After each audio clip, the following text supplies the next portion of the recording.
Perhaps the one thing economists have been right about recently is that the economic recovery after a once-in-a-generation pandemic would not follow the normal rules.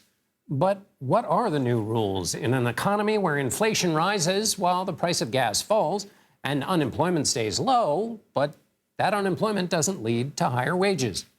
To untangle some of this, I'm joined by Thompson, staff writer for The Atlantic, whose latest piece is called The Everything is Weird Economy.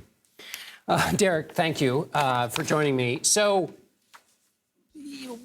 let's start with one place in the weirdness, which is you have two explanations for why falling prices are falling for gas and other products, while at the same time total inflation rises. So walk us through your theory for those two, your two theories for that. Sure, absolutely. And the fundamental disconnect here is basically that, as you just said, you've got gas prices falling, you've got commodity prices falling, you've got steel prices falling and lumber prices falling and wheat prices falling and corn prices falling. And yet somehow in the inflation report that came out just last week, inflation is going up to 9.1%. Two explanations. Number one, maybe all those prices that I just listed are falling, but they're falling in a month that is we're going to hear about in about 4 weeks. Because this disinflationary moment, this decline in commodities prices really started to happen in the last week of June. And the report that we just got was for the full month of June. So it's possible the prices were essentially rising for like 75, 80% of the month. And that's why the inflation report came in saying, whoa, record high prices. The other possibility, though, is that the Fed has just lost its mojo. That the Federal Reserve has simply lost its ability to use its tools, not only warnings and statements about the economy, but also interest rates to curb inflation. And that really is the more prominent fear, I think, for economists right now. All right, so let me see if I've got those. So the first theory is just the numbers are wrong, and there will be a good inflation number, or a better, I should say, inflation number coming next month because this disinflation just wasn't captured by the counting process. The other seems much more grisly because it would suggest that the Fed basically is pushing the button and the light's not going on, which means they're going to have to mash the button a lot harder, which means increasing rates a great deal more. Do I have that right? You have it exactly right, yes. And I apologize if I didn't make it as crystal clear as you just made it, which is I'm very, slow, very clear. Derek. On the second point, it's important to say that while some people associate the Federal Reserve with like the Wizard of Oz or some extraordinary magician of economic power, the Federal Reserve has actually a very blunt instrument. It raises interest rates. And when you raise interest rates, do you fix supply chains? Do you drill oil?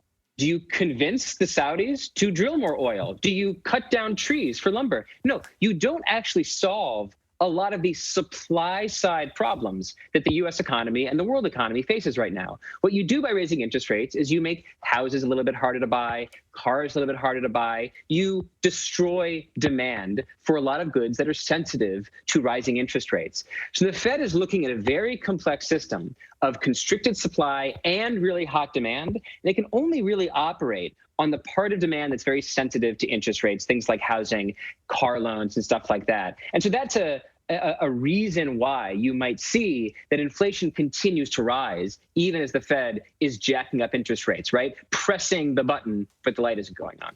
So when will we know? So if in your one theory, we might know next month if the counting was just off.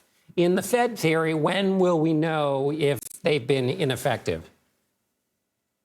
The Federal Reserve is meeting next week. They are very likely going to raise interest rates by 0.75%. That's a really steep hike for the last 21 years of monetary policy.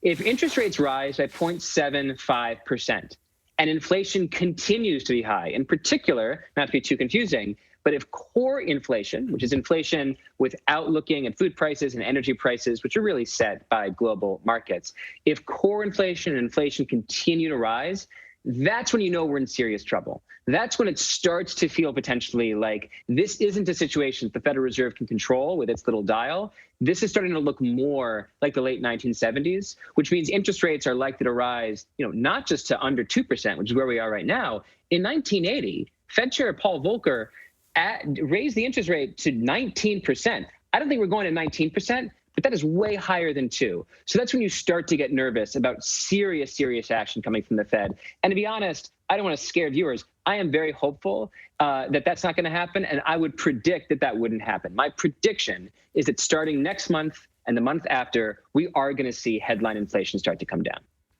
All right, Derek Thompson, we may have you back in a couple of months, and then we'll have to check that prediction. We really appreciate it. Thanks for being with us. We'll see if the button's working. Thanks. Thanks again, Derek.